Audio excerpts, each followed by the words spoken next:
টুকিকে নিয়ে বাস করত। টুনি যে ঘরটার ছাদ ফুটো ছিল। একদিন সকালবেলা বনে বৃষ্টি নামে।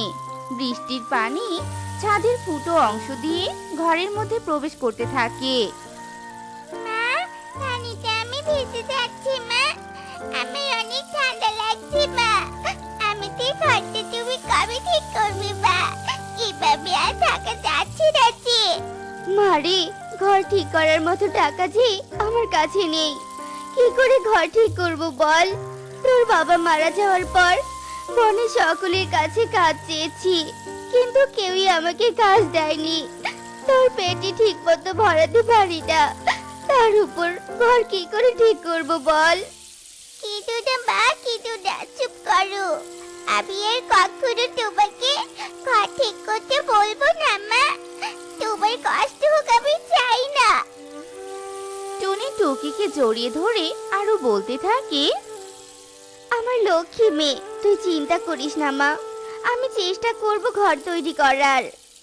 একদিন টুকি বনের রাস্তা দিয়ে উঠছিল। এমন সময় টুকি নিচে একটা কাগজের স্তূপ দেখতে পায়। টুকি কাগজের স্তূপের সামনে এসে দাঁড়িয়ে পড়ে।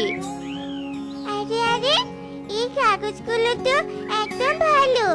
এই কাগজ দিয়ে ঘর বানালে বেশ ভালো হবে। আমাদের তখন আর বৃষ্টি পানিতে ভিজতে হবে না। যাই, কাগজগুলো নিয়ে মায়ের কাছে যাই। টুকি কাগজগুলো নিয়ে উড়ে তার মায়ের কাছে আসে। এ কি টুকি মা, তুই এতগুলো কাগজ কোথায় পেলি? আর এগুলো দিয়ে কি করবি? মা, এগুলো দিয়ে ঘর বানাবো। কাগজের ঘর বুঝেছো? কাগজ দিয়ে ঘর বানালে আমাদের আর বৃষ্টিতে ভিজতেও হবে না, আর আমাদের টাকাও খরচ হবে না। কাগজ দিয়ে ঘর বানালে বনের পাখিরা সবাই আমাদের উপর হাসাহাসি করবে রে মা। আমার মাথায় একটা বুদ্ধি আছে মা। এই কাগজ দিয়ে ঘর বানিয়ে আমরা সেই ঘর রং করব। তখন পাখিরা কেউ বুঝতেই পারবে না, আর আমাদের উপর হাসাহাসিও করবে না। আরে, এটা তো দারুণ বুদ্ধি। আমার ছোট্ট মেয়েটা তো অনেক বুদ্ধিমান হয়ে গেছে।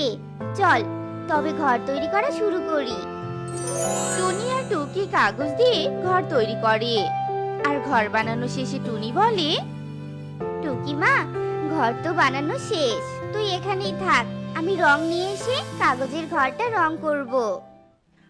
টুনি বাজারের দিকে উঠতে থাকে।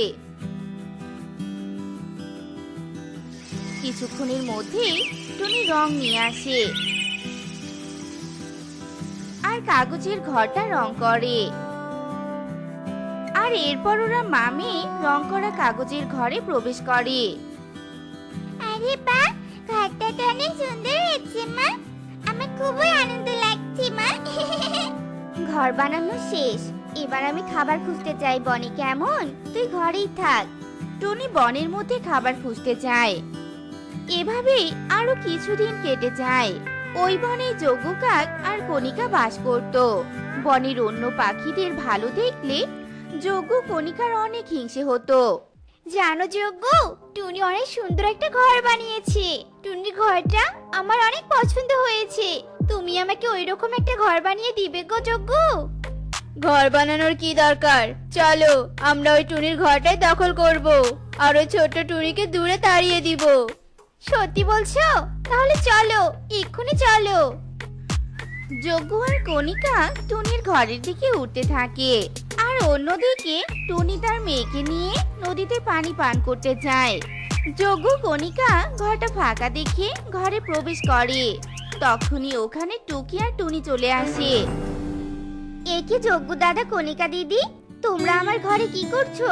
তোমরা কি ভুল করে ঘরে প্রবেশ করেছো নাকি?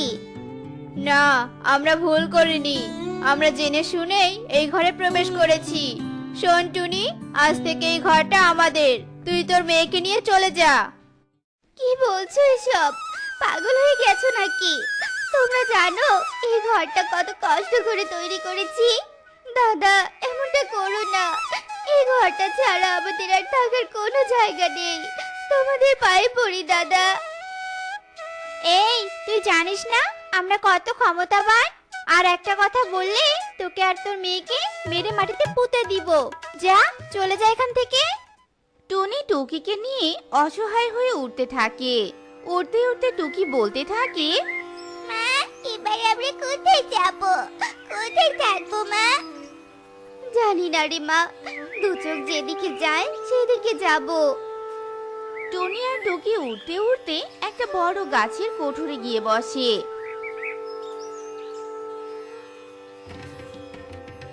মা, আজ থেকে আমরা এই কোঠরেই থাকবো। অন্যদিকে কণিকা যজ্ঞকে বলতে থাকে, যজ্ঞ, আজকে কনক মায়ের বাড়ি থেকে আমাদের কাছে আসবে। কতদিন হলো ছেলেটা আমার বেড়াতে গিয়েছে।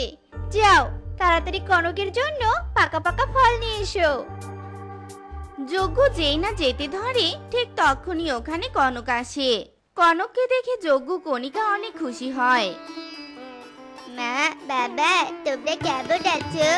জানো জানো মা বাবা, তোমাদের অনেক মনে পড়েছিল আমার। আমরা অনেক ভালো আছি কনক।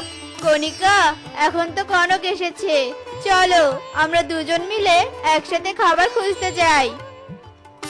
বাবা, মা, আমার জন্য একটা প্রজাপতি আনবে। আমার প্রজাপতি অনেক ভালো লাগে। প্রজাপতি না আনলে কিন্তু আবারও আমি দিদিমার কাছে চলে যাব। ঠিক আছে বাবা, আমরা প্রজাপতি নিয়ে আসব। যজ্ঞ কণিকা উড়তে থাকে। আর কিছু দূর গিয়ে ওরা কিছু শস্যদানা কুড়িয়ে পায়।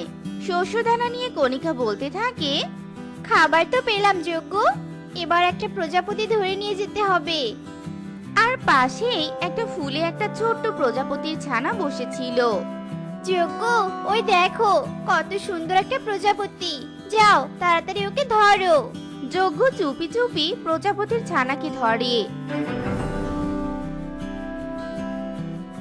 প্রজাপতির ছানা অনেক ছটফট করতে থাকে আর অনেক কাঁদতে থাকে। আমাকে ছেড়ে দাও। মা, মা, কোথায় তুমি? পাখি বন্ধু, আমাকে ছেড়ে দাও, আমি মায়ের কাছে যাব। চুপ কর, তোকে আমার ছেলের কাছে নিয়ে যাব। তখনই ওখানে মা প্রজাপতি চলে আসে।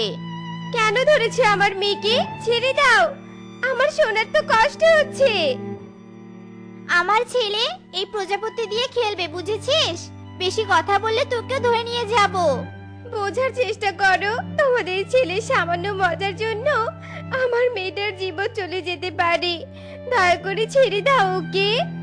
যজ্ঞ কণিকা আর কোনো কথা না বলে উড়ে চলে আসে আর কনক প্রজাপতির ছানাকে একটা বয়ামে বন্দি করে। অন্যদিকে মা প্রজাপতি কাঁদছিল। এমন সময় ওখানে একটা বাতাস আসে আর বাতাস এসে প্রজাপতির সাথে কথা বলতে থাকে। কি ব্যাপার প্রজাপতি বন্ধু, তুমি কাঁদছো কেন? কি হয়েছে তোমার? বলো বলো, আমাকে বলো। মা প্রজাপতি বাতাসকে সব খুলে বলে। সব শুনে বাতাস বলতে থাকে, তুমি চিন্তা করো না, চলো আমার সাথে। আমি ওদের বুঝিয়ে তোমার ছানাকে ফিরিয়ে আনবো। বাতাস আর মা প্রজাপতি যজ্ঞ আর কণিকার বাড়ির দিকে উঠতে থাকে। পথে ওদের সাথে টুনি আর টুকি দেখা হয়ে যায়। টুনি টুকিও কাঁদছিল। এরপর বাতাস ওদের কাছে যায়। কি ব্যাপার টুনি, তুমিও কাঁদছো কেন গো? কি হয়েছে? টুনি ও বাতাসকে যজ্ঞ আর কণিকার কথা খুলে বলে। সব শুনে বাতাসের অনেক রাগ হয়। ওই কালো কাকে এত দুষ্ট, আজ তো ওদের শেষ দিন। চলো সবাই আমার সাথে। বাতাস আগে আগে যেতে থাকে আর টুনি টুকি ও মা প্রজাপতি পিছু পিছু চলতে থাকে।